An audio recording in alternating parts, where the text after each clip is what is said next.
الحمد للہ رب العالمین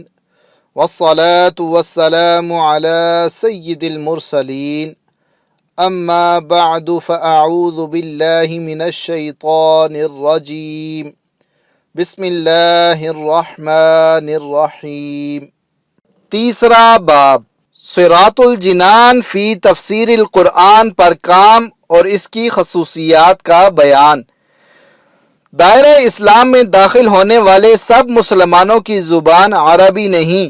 بلکہ مختلف علاقوں میں رہنے والے مسلمان اپنی اپنی علاقائی اور مادری زبانوں میں گفتگو کرتے ہیں، اور قرآن مجید کی تفاسیر کا زیادہ تر ذخیرہ چونکہ عربی زبان میں ہے، اس لیے اہل عرب کے علاوہ دیگر علاقوں میں مقیم مسلمانوں کی اکثریت عربی زبان سے ناواقف ہونے کی وجہ سے ان تفاسیر سے استفادہ نہیں کر سکتی۔ اسی ضرورت و حاجت کے پیش نظر معتبر علماء کرام نے اکابرین کی لکھی ہوئی عربی تفاسیر اور علوم اسلامیہ پر مشتمل دیگر قابل اعتماد کتابوں سے کلام اخذ کر کے دیگر زبانوں میں تفاسیر کی کتابیں ترتیب دیں تاکہ وہاں کے مسلمان بھی قرآن مجید کی روشن تعلیمات اور اس کے احکامات سے آگاہی حاصل کریں، اور انہی حالات کی وجہ سے پاک و ہند میں بھی فارسی اور اردو میں بیشتر علماء کرام نے تفاسیر لکھیں، جن میں سے شاہ عبدالعزیز محدث دہلوی رحمۃ اللہ تعالی علیہ کی فارسی زبان میں لکھی گئی تفسیر فتح العزیز، صدر الافاضل مفتی نعیم الدین مراد آبادی رحمۃ اللہ تعالی علیہ کی اردو زبان میں لکھی گئی مختصر تفسیر خزائن العرفان، اور حکیم الامت مفتی احمد یار خان نعیمی رحمۃ اللہ تعالی علیہ کی تفسیر نور العرفان سر فہرست ہیں۔ اور اب اسی فہرست میں ایک خوبصورت اور اہم اضافہ صراط الجنان فی تفسیر القرآن کے نام سے آپ کے ہاتھوں میں ہے۔ اس کی چند خصوصیات درج ذیل ہیں۔ نمبر 1، قرآن مجید کی ہر آیت کے تحت 2 ترجمے ذکر کیے گئے ہیں۔ ایک اعلیٰ حضرت امام احمد رضا خان رحمۃ اللہ تعالی علیہ کا بے مثل اور شاہکار ترجمہ کنز الایمان ہے، اور دوسرا موجودہ دور کے تقاضوں کے مطابق آسان اردو میں کیا گیا ترجمہ کنز العرفان ہے، جس میں زیادہ تر کنز الایمان سے ہی استفادہ کیا گیا ہے۔ نمبر 2، قدیم و جدید تفاسیر اور دیگر علوم اسلامیہ پر مشتمل معتبر اور قابل اعتماد علماء کرام، بالخصوص اعلیٰ حضرت مجدد دین و ملت امام احمد رضا خان رحمۃ اللہ تعالی علیہ کی لکھی ہوئی کثیر کتابوں سے کلام اخذ کر کے سوائے چند ایک مقامات کے باحوالہ کلام لکھا گیا۔ نیز ان بزرگوں کے ذکر کردہ کلام کی روشنی میں بعض مقامات پر اپنے انداز اور الفاظ میں کلام ذکر کیا گیا ہے۔ نمبر 3، کتب تفاسیر سے حوالہ جات ڈالنے میں ہر جگہ بعینی ہی عبارتوں کا ترجمہ کرنے کا التزام نہیں کیا گیا، بلکہ بہت سی جگہوں پر خلاصہ کلام نقل کرنے پر اکتفا کیا گیا ہے، اور جہاں ایک بات کئی تفسیروں سے نقل کی گئی ہے وہاں اس تفسیر کا حوالہ دیا گیا ہے جس سے زیادہ تر مواد لیا گیا ہو۔ نمبر 4، صدر الافاضل مفتی نعیم الدین مراد آبادی رحمۃ اللہ تعالی علیہ کا شاہکار تفسیری حاشیہ خزائن العرفان تقریباً پورا ہی اس تفسیر میں شامل کر دیا گیا ہے، اور اس کے مشکل الفاظ کو آسان الفاظ میں بدل کر کلام کی تخریج اور تحقیق بھی کر دی گئی ہے۔ نیز مفتی احمد یار خان نعیمی رحمۃ اللہ تعالی علیہ کے حاشیہ نور العرفان سے بھی بہت زیادہ مدد لی گئی ہے، اور اس کے بھی اکثر و بیشتر حصے کو معمولی تبدیلیوں کے ساتھ شامل کیا گیا ہے۔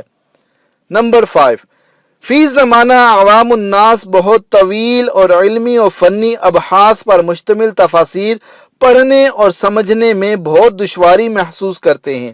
اسی طرح مختصر حواشی سے بھی انہیں قرآنی آیات کا معنی و مفہوم سمجھنے میں بڑی دقت کا سامنا ہوتا ہے۔ ان کی اس پریشانی کو سامنے رکھتے ہوئے صراط الجنان فی تفسیر القرآن میں اس بات کا خاص لحاظ رکھا گیا ہے کہ تفسیر نہ زیادہ طویل ہو اور نہ ہی بہت مختصر، بلکہ متوسط اور جامع ہو۔ نیز اس میں ان علمی اور فنی ابحاث سے گریز کیا گیا ہے جنہیں جاننے میں عوام الناس کا کوئی خاطر خواہ فائدہ نہیں۔ البتہ جہاں آیت کی تفہیم کے لیے جس علمی اور فنی بحث کی ضرورت تھی وہاں اسے حتی الامکان آسان انداز میں ذکر کرنے کی کوشش ضرور کی گئی ہے۔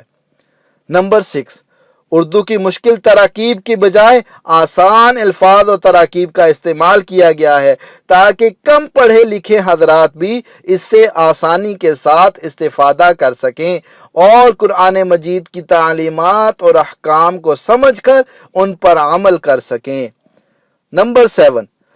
قرآن مجید میں جہاں شرعی احکام و مسائل کا بیان ہوا وہاں تفسیر میں ضروری مسائل آسان انداز میں بیان کیے گئے۔ جہاں اعمال کی اصلاح کا ذکر ہوا وہاں اصلاح اعمال کی ترغیب و ترہیب، جہاں معاشرتی برائیوں کا تذکرہ ہوا وہاں ان سے متعلق، اور جہاں جہنم کے عذابات اور جنت کے انعامات کا ذکر ہوا وہاں عذاب جہنم سے بچنے اور جنتی نعمتوں کے حصول کی ترغیب پر مشتمل مضامین لکھے گئے ہیں۔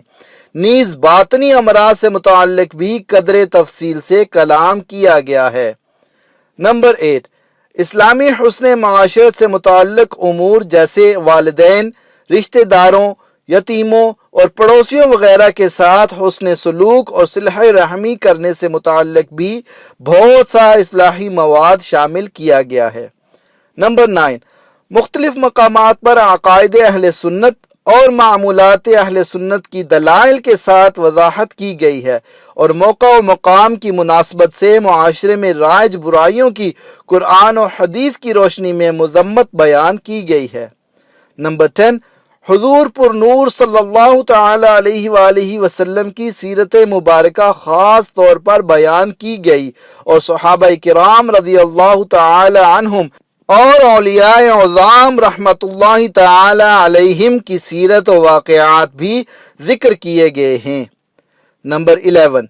آیات سے حاصل ہونے والے نکات اور معلوم ہونے والی اہم اور ضروری باتوں کو ذکر کیا گیا ہے۔ دعا ہے کہ اللہ تعالیٰ اس تفسیر کو اپنی بارگاہ میں شرف قبولیت عطا فرمائے اور اسے تمام مسلمانوں کے لیے دینی اور دنیاوی دونوں اعتبار سے نفع بخش بنائے اور اسے مصنف اور معاونین کے لیے ذریعہ نجات بنائے، آمین۔ الحمدللہ رب العالمین والصلاة والسلام علی سید المرسلین۔ یا رب مصطفیٰ عز وجل بطفیل مصطفیٰ صلی اللہ تعالی علیہ وآلہ وسلم ہمارے ماں باپ کی اور ساری امت کی مغفرت فرما۔ یا اللہ عز وجل ہمارے آج کے درس کی غلطیاں اور تمام گناہ معاف فرما، نیک عمل کا جذبہ دے، ہمیں پرہیزگار اور ماں باپ کا فرما بردار بنا۔ یا اللہ عز وجل ہمیں اپنا اور اپنے مدنی حبیب صلی اللہ تعالی علیہ وآلہ وسلم کا مخلص عاشق بنا، ہمیں گناہوں کی بیماریوں سے شفا عطا فرما۔